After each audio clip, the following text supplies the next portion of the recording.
One of the better games of the week, a battle of undefeated teams. The Eagles are 3.5-point favorites at the Buccaneers. This is an interesting game. Philly's offense finally showing something a little bit. Tampa's always done well identity-wise against the Eagles' offense the way they do it. I think the Eagles win the game close, but I think Tampa does cover. I think the Eagles win by 3, so I'll take the Bucs to cover. This Tampa head coach knows how to play this Eagles team in the matchup between those two coaches. But I think the Eagles have the better roster. I think that they're going to get after Baker. I love this Tampa team, and I like Baker now more than ever. I mean, everybody loves a good comeback story, but this Eagles roster is too good. The spread opened at 1.5, but I still like it at the minus. I still like it at the -3. And there's weird spreads with odd reverse line movement, like 55% of the tickets are on Tampa. The spread opened at 1.5, and it's moved to 3.5. I like the Eagles in this, and I like them by at least a touchdown. I think this is an ugly game for me. I really am not really getting a feel for either. If I had to, I got to take the home team, the +3.5. I'll say it. I think the Eagles' offense is ugly. It's boring. It just gets the job done. I think the Buccaneers have really found ways to win games, and it's almost like how much is that going to run out? Because they've won 3 games on 3 last-minute drives. You can't sustain that over a 17-game season. But at this point, I'm really not impressed with either team, even though they're both 3-0, which is, there's 2 other teams that are, one of them is going to be 1-3, and the Chiefs and the Ravens. So it's early on in the season here. I'll take the +3.5 with the home team. All right, what will the coin decide? Got the home team, baby. All right, Joba's got the Bucs covering as well. To say that the Buccaneers can't keep it up, Kansas City kept it up all year last year, thanks to the old referees. So to say that Kansas City can't do it, I think they can, but not against the Eagles. I think the Eagles are by far the better team. I think the Eagles have proven that. Now, obviously, their offense could be ugly, my friend, Reno, Jonny, but guess what? Ugly wins championships. Have we seen that before? So I've seen it with the Baltimore Ravens in 2000. I've seen it many, many times. Ugly teams win it. Seattle did too. It wasn't their offense. It wasn't their ugly offense that won it. It was their tremendous defense that won it. Ugly. I got the Eagles winning this game, but I think the Buccaneers could cover. But the Eagles are definitely winning this game. You could sell that. You could bank that. Twirl it up and throw it wherever you want. Eagles win the game. Buccaneers probably cover. Another primetime game. Sorry, Wes. We got one more because we have one more primetime. We have to reference Reno Johnny's former team, the Dallas Cowboys. Packers are 7-point favorites against the Cowboys in the Micah Parsons revenge game.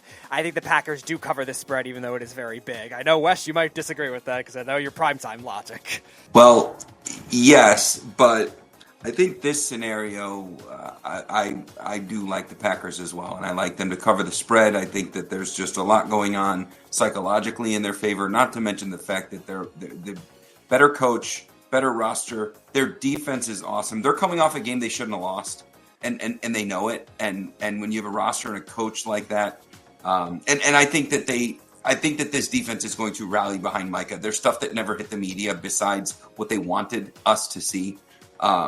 I think this is going to be double digits. I think Micah Parsons might have a career game. I 100% believe that Jerry Jones is wrong. The Cowboys are wrong. Packers have a better team, better offense, better playmakers, better weapons, better coach, better staff, better fans. I think everything that you could put in a football game, they do it better, except for maybe merchandise. Cowboys sell a lot of merchandise, but I just think that you have no CD. You really don't have that great of a running game. You have a terrible defense who let up 30-something points against the Giants. This is going to be ugly, and it's going to be ugly fast, and I understand it's prime time and you just never know what's going to happen. I think it's going to be one of those games where you're turning it off third quarter and hitting the bed early. And Joba, just don't flip the coin. I think don't flip the coin because you're going to be on Dallas. You're going to be stuck on Dallas. I would just not flip the coin. He has to stick to his methods. I got to trust it. I got to ride it. He's got to stick to those guns, Jonny. All right, here we go. Got the visitor, baby. Oh, all right. He survives. I made it. I just wanted to show y'all I'm not cheating. I think it's going to be a lot closer than you guys think. I think Dak is a lot better than you guys think. I heard Micah Parsons preach very highly of what Dak Prescott is as a leader in the locker room. I think he respects Dak Prescott. I think Micah will play well, but game-changing, his biggest and his best game of his career, I don't believe that. I really don't. I think Green Bay is going to win the game, but I think it's going to be a lot closer than you think. Double digits, I don't know about that. But, yeah, Green Bay wins the game. There's no question they win the game, especially with no CeeDee Lamb. But if you got Mr. Number 2 on your roster for fantasy, you know who I'm talking about. Speedy, you know who I'm talking about. Your boy George Pickens, I know. George Picky, baby. He is going to have a big day against the Green Bay Packers. Give me the Georgie. I will say he has over 100 yards and 2 touchdowns, but I've got Green Bay. So you got the Cowboys covering, but Packers win? I don't know. I just have the Packers winning. All right, but it'll be a lot closer than you guys think. All right, let's move on to some of Errol's favorites in this Jacksonville Jaguars Gremlin versus 49ers Kyle Shanahan and Bambi Sala game. The 49ers are 3-point favorites. I'm going to take them to cover and win this game. This is not a game that I am going to have any capital in. I just, for the record, and I value time more than I value money, and I won't have any time invested in this either. That being said, Jacksonville has played they've probably played the combined 3 weakest opponents that you could start this season with. Not individually, but when you put the package of their first 3 games together, Carolina, the Bengals, and Houston. Houston is a terrible offense. I'm embarrassed to say it because C.J. Stroud is one of my heroes. They cannot put up points. They are playing terrible teams and not looking good in any way. Trevor Lawrence, I don't know when the world is going to start acknowledging him for what he is, and that's a bust. A total bust, overpaid. Now they're going to travel across the country and go to a much better coached team, a beat-up roster, but nonetheless, they just win a game with Mac. I'm not going to say it's a mismatch, but I'm going to take San Francisco in this one. Just the travel and who Jacksonville has played and how terrible they've looked against them, even if they've gotten a couple wins. Duval. Yeah, I'm going to be on a Duval because I'm going to tell you why. Look, I think everything in this game is telling you to take the Niners. They are the better team. They're the better coach team. Trevor Lawrence does not look good. The offense does not look good. Travis Hunter hasn't really looked great. I mean, it's hard to be that two-way star in the NFL if you were in college. Stop it. He hasn't looked great. He looks horrible. But I think the spread doesn't make a whole lot of sense. You do have an East Coast team traveling to the West, and you're only getting 3.5 points. It just doesn't make a whole lot of sense to me. I will say, I doubt you're going to get movement. This game is probably one of the uglier games on the board. I'm not sure how much action is going to be involved in this game. So you're going to get kind of a line that doesn't really move throughout the week. I'll take the 3.5 with my chances. I think we see a lot of times when a backup quarterback comes in, like a Mac Jones, like a Carson Wentz, they get that first game. You know, they've been there before. They have a great game. Then they kind of come back to what they are. So I'm going to take the points here with Jacksonville plus 3.5 and just hope that they win by, or keep it close. To the coin. Visitor. All right, he's got the Jags as well. I think Brian Thomas Jr. will have a big game because he hasn't had a big game yet. So I think he's going to have a big game. You've been saying that for 3 weeks. Yeah, but he's been all right. He just hasn't been great. But that has something to do with Trevor Lawrence. But I think he's going to have a big game against this secondary. I don't think the San Francisco and they lost Nick Bosa. So I think that does affect their defense. I have Jacksonville covering. I do believe San Francisco is going to win, but I wouldn't be surprised if Jacksonville actually wins this game this week. All right, moving on to the Colts at the Rams. The Rams are 3.5-point favorites. I do think the game is going to be close. You know where I'm going with I know where you're going with this. I think it's a tight game. I'm not saying Daniel Jones will play bad, but I think the Rams are going to be a tough one. I'm going to take the Rams here to win this game. Not because of Daniel Jones, though. I think they win a tighter, more mid-scoring game. I find it hard to bet against the Colts. I never thought I would say that, but the Rams somewhat let Philadelphia off the hook. I mean, they're coming off of a huge game where they probably played up a little bit. I don't know what the difference is between the Rams and Philadelphia, but we know that Philadelphia is better. So now going back home to play a team who they've only punted once, or they haven't punted at all, the Colts. I find it hard to bet against them, and I'm finding it hard to side with Daniel Jones. But I'm taking the Colts. They just look too good not to.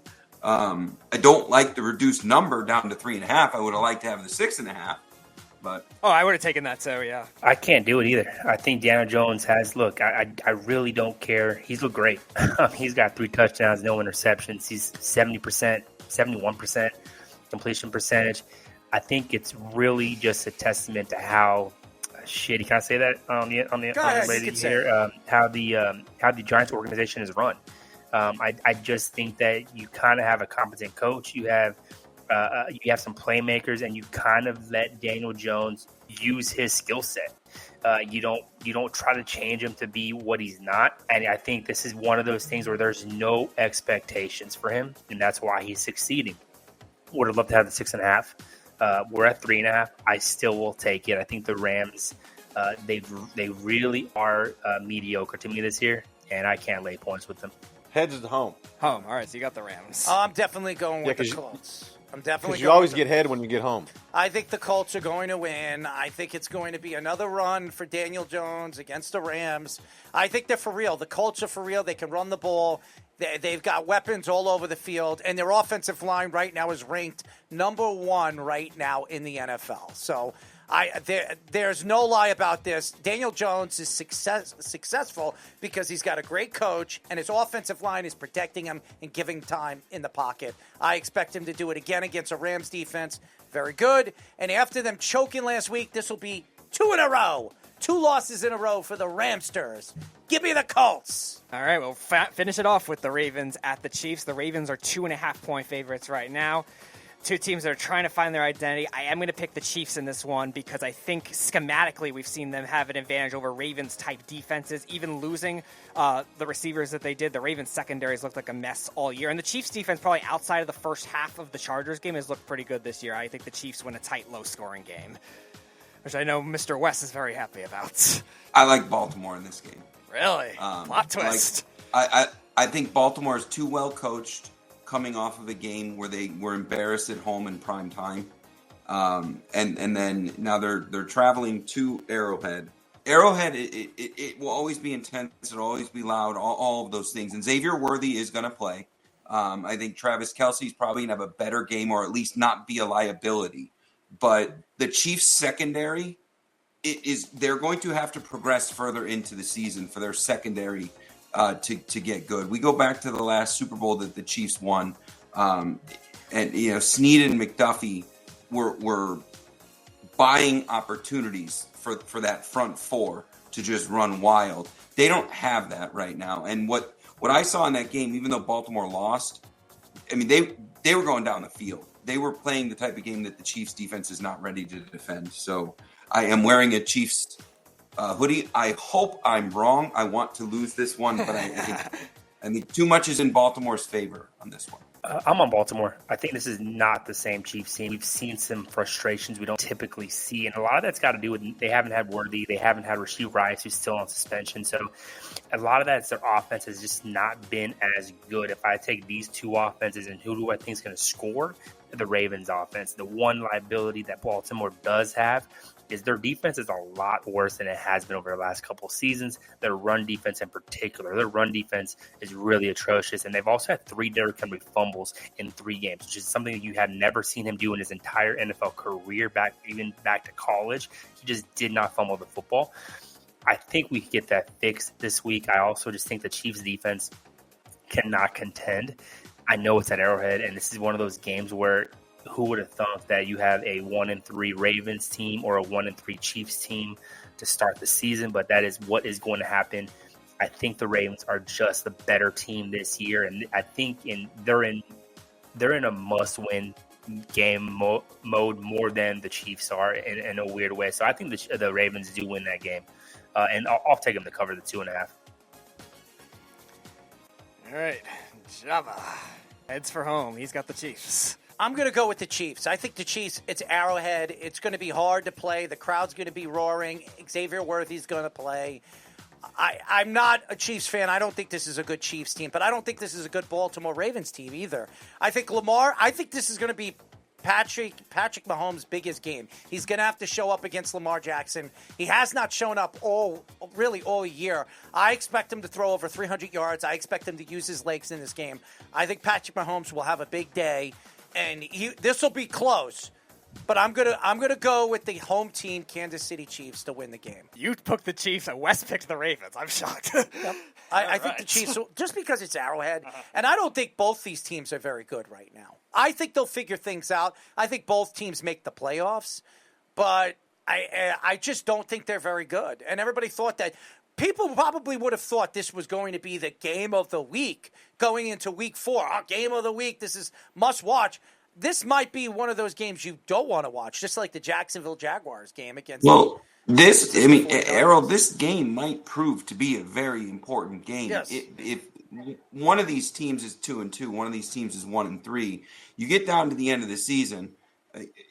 Baltimore's got a better chance at coming back and winning their division. The Chiefs are down 2 already to a team that is playing bully ball right now. Mm-hmm. But you get to the end of the season, this game might matter in terms of seeding that 5 versus 7, and that will be a big deal. So Baltimore, I see it being an easier road to recovery because they can win the division.